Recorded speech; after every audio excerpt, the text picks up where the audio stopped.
Neutral sector সবচেয়ে বেশি এই মুহূর্তে আমি মনে করি ক্ষতিগ্রস্ত হচ্ছে আরেকটা কারণে, সেটা হচ্ছে গ্যাস সংকট। আপনারা দেখেছেন পত্রপত্রিকা, আমরা নিউজে দেখেছেন, বিভিন্ন নিউজে আমরা পেয়েছি, সরকারের ওই তদন্ত কমিটিগুলির রিপোর্ট আমরা পেয়েছি যে গ্যাস কেন এতদিন উত্তোলন হয় নাই। সেখানে যে রিপোর্টটা আমরা দেখলাম যে গ্যাস উত্তোলন হয় নাই কারণ আমদানি করলে পরে সেখানে কমিশন বাণিজ্য ভালো হয়েছে, যার কারণে উত্তোলনের চেয়ে আমদানিটাকেই গুরুত্ব দেওয়া হয়েছে। তো এতে গিয়ে আলটিমেটলি গ্যাস ক্ষতিগ্রস্ত হচ্ছে, ইন্ডাস্ট্রি ক্ষতিগ্রস্ত হচ্ছে। আজকে আমাদের এই গ্যাস সংকটের জন্য আমরা যেভাবে ক্ষতিগ্রস্ত হচ্ছি, এইটা কিন্তু কভার করা খুব ডিফিকাল্ট হয়ে যাবে। ইমিডিয়েটলি যদি সরকার এই জায়গায় গুরুত্ব না দেয়, এটাকে যদি ইমিডিয়েট প্রায়োরিটি বেসিসে যদি সমাধানের ব্যবস্থা না করে, তাহলে শিল্প কলকারখানা আগামী দিনে এগিয়ে যাবার পথটা অনেকটাই রুদ্ধ হয়ে যায়। আমরা যেটা মনে করি, এবং আমার পরিষ্কার বক্তব্য, মানে অ্যাসোসিয়েশন বা ট্রেড বডিগুলি অবশ্যই রাজনীতি মুক্ত থাকতে হবে। এবং আমি নিজে ব্যক্তিগতভাবে, আপনারা দেখেছেন, আমি কখনোই কোনো রাজনৈতিক দলের সাথে, কোনো রাজনৈতিক কর্মকাণ্ডের সাথে কখনোই সম্পৃক্ত ছিলাম না। আমি মনে করি যে প্রত্যেককেই অন্তত এই রাজনীতি মুক্তভাবে এই ট্রেড বডিগুলিতে পরিচালনা করা উচিত। আদারওয়াইজ যদি রাজনীতির সাথে সম্পৃক্ত থাকে, তাহলে সেই ট্রেড বডি তার সদস্যদের কাঙ্ক্ষিত যে সমস্যার সমাধান বা পলিসি নির্ণয় করা, এটা খুব কঠিন হয়ে যাবে।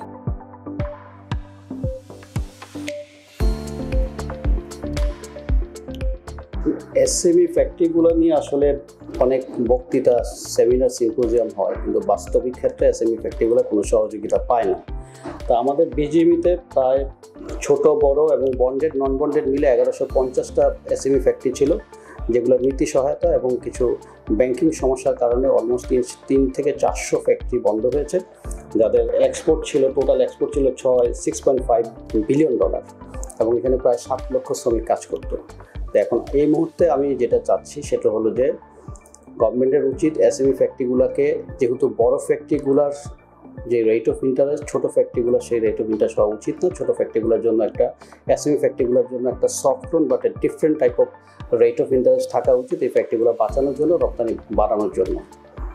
আর আরেকটা জিনিস, আরও কতগুলো বিশদভাবে আমি যদি বলতে যাই, তাহলে দেখা যাচ্ছে এসএমই ফ্যাক্টরিগুলোর যেই ফিনান্সিয়াল কস্ট এবং এসএমই ফ্যাক্টরিগুলোর যেই এই চার্জেসগুলো আছে, ফিসগুলো আছে, বিভিন্ন নবায়ন ফি, এগুলো 50% করা উচিত বড় ফ্যাক্টরিগুলোর তুলনায়।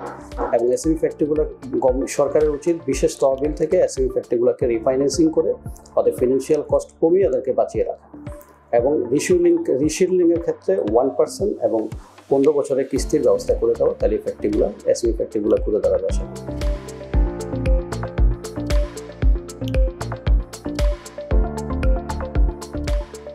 আমাদের বাংলাদেশে ওইভাবে আসলে কটন ফাইবার, যেটা এই ফাইবার তেমন একটা কাল্টিভেট হয় না, তেমন একটা চাষ করা হয় না।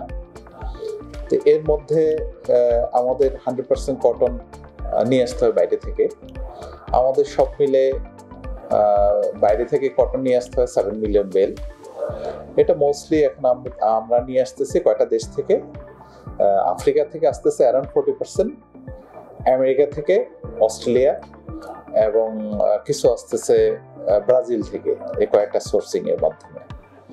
একসময় আমাদের দেশে প্রচুর কটন আসতো, সেটা হলো সেন্ট্রাল এশিয়ান কান্ট্রিগুলো থেকে। সেন্ট্রাল এশিয়ান কান্ট্রিতে ওদের স্পিনিং ফ্যাক্টরিগুলো ডেভেলপ করার পরে এরিয়া থেকে আর কটন আসে না।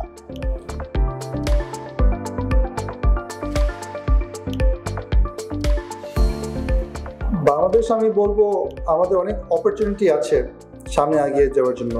ফর এক্সাম্পল, আমি যদি চায়না এজ এক্সাম্পল ইউজ করি, China is the largest exporter, কিন্তু ওনারা রিসেন্টলি রিটেল সেক্টরটাতে খুব ভালো ক্যাপচার করা শুরু করলো। If you look internationally as well, ওনাদের কয়েকটা ব্র্যান্ডস আছে like Shein, like Urban Revival, ওনারা internationally they have become massive. ইউএসএতে আজকে Shein does more online sale than H&M। So চায়নার ওই ব্যাকওয়ার্ড লিঙ্কেজটা আছে খুব স্ট্রং, সো ওরা এটা করতে পারতেছে। তো বাংলাদেশে আমাদের কিন্তু কম না, আমাদের very similar type of backward linkage, specially আমরা যদি বলি নিট ইন্ডাস্ট্রিতে। সো আমাদের কাছে সব অ্যাডভান্টেজ আছে। আমরা শুধু যদি চিন্তা করি positively in terms of forward linkage, আমরা শুধু গার্মেন্ট অ্যাজ এ এক্সপোর্টার না চিন্তা করে আমরা ব্র্যান্ড অ্যাজ এ এক্সপোর্ট চিন্তা করতে পারি।